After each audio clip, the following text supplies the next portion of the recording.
নমস্কাৰ মোৰ শিক্ষাৰ্থীসকল, মই প্ৰণৱে ইউটিউব চেনেল E4 এডুকেশ্যনৰ অন্য এটা ভিডিঅ'লৈ তোমালোক সকলোকে স্বাগতম জনাইছোঁ। মোৰ শিক্ষাৰ্থীসকল, আজি মই তোমালোকৰ মাজলৈ লৈ আহিছোঁ হায়াৰ ছেকেণ্ডাৰী ছেকেণ্ড ইয়াৰৰ এগ্ৰিকালচাৰ এণ্ড হৰ্টিকালচাৰ নামৰ বিষয়টোৰ unit number 2 session 5 cultivation of crossandra. এই সাব ইউনিটৰ যিখন অনুশীলন তাৰে প্ৰশ্নৰ উত্তৰসমূহ ইতিমধ্যে আমি আধা অংশ আগৰ ভিডিঅ'টোত আলোচনা কৰিছোঁ। আজি ৰৈ যোৱা অংশটো আলোচনা কৰিম। তেতিয়াহ'লে আহাচোন পলম নকৰি আজিৰ ভিডিঅ'টো আৰম্ভ কৰোঁ। আৰু তাৰ আগতে তোমালোকলৈ এটা অনুৰোধ, এই চেনেলটো যদি ছাবস্ক্ৰাইব কৰা নাই তেতিয়াহ'লে ছাবস্ক্ৰাইব কৰি দিবা আৰু কাষতে থকা বেল আইকনটো প্ৰেছ কৰি দিবা মই দিয়া এনেকুৱা ধৰণৰ শিক্ষামূলক ভিডিঅ'সমূহ নিয়মিতভাৱে পাই থাকিবলৈ। তাৰ উপৰিও আগৰ ইউনিট কেইটাৰ যদি উত্তৰসমূহ চোৱা নাই মই ডেছক্ৰিপশ্যনত লিংক দিছোঁ, তাত গৈও চাব পাৰিবা।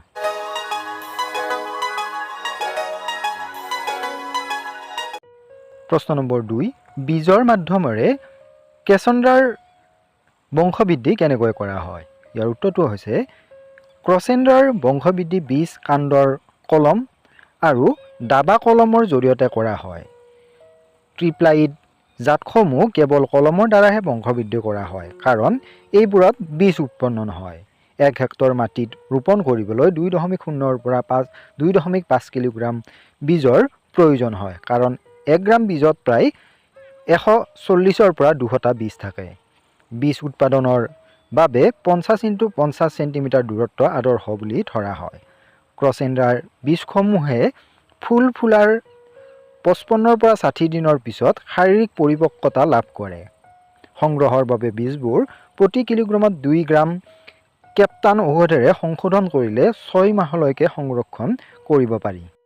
অন্যথা এইবোৰ কেৱল 3 মাহৰ বাবেহে গজালি মেলাৰ বাবে উপযুক্ত হৈ থাকে। অৱশ্যে নাৰ্চাৰীত নতুনকৈ সংগ্ৰহ কৰা বীজ ব্যৱহাৰ কৰাটোতকৈ আটাইতকৈ উত্তম।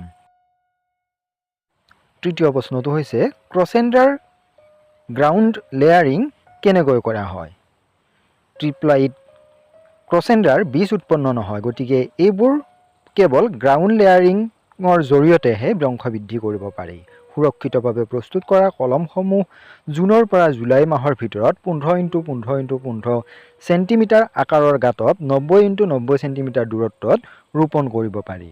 1 হেক্টৰ মাটিত সামৰিবলৈ প্ৰায় 12,500টা কলমৰ প্ৰয়োজন হয়। ৰোপণ কৰাৰ 1 মাহৰ ভিতৰতে গছবোৰত ফুল ফুলিবলৈ ধৰে। প্ৰশ্ন নম্বৰ 4, ক্ৰচেন্দ্ৰাৰ ৰোপণ প্ৰক্ৰিয়া কেনেকৈ কৰা হয়? ইয়াৰ উত্তৰটো হৈছে নাৰ্চাৰীত পোখাবোৰে 4 পৰা 5টা পাত মেলাৰ পিছত, অৰ্থাৎ প্ৰায় 30 দিনীয়া পোখাবোৰ প্ৰস্তুত কৰা পথাৰত ৰোপণ কৰা হয়। গছৰ ডালত বৃদ্ধি আৰু বিকাশৰ লগতে অধিক ফুলৰ উৎপাদন পাবলৈ সঠিক দূৰত্বত ৰোপণ কৰাটো আৱশ্যক। গছৰ ৰোপণৰ দূৰত্ব জাতটোৰ বৃদ্ধি আৰু বিস্তাৰৰ ওপৰত নিৰ্ভৰ কৰে। সাধাৰণতে স্বাভাৱিক বিস্তাৰ থকা জাতসমূহ 50 × 50 চেণ্টিমিটাৰ দূৰত্বত আৰু অধিক বিস্তাৰ থকা জাতসমূহ 60 × 40 চেণ্টিমিটাৰ দূৰত্বত ৰোপণ কৰা হয়।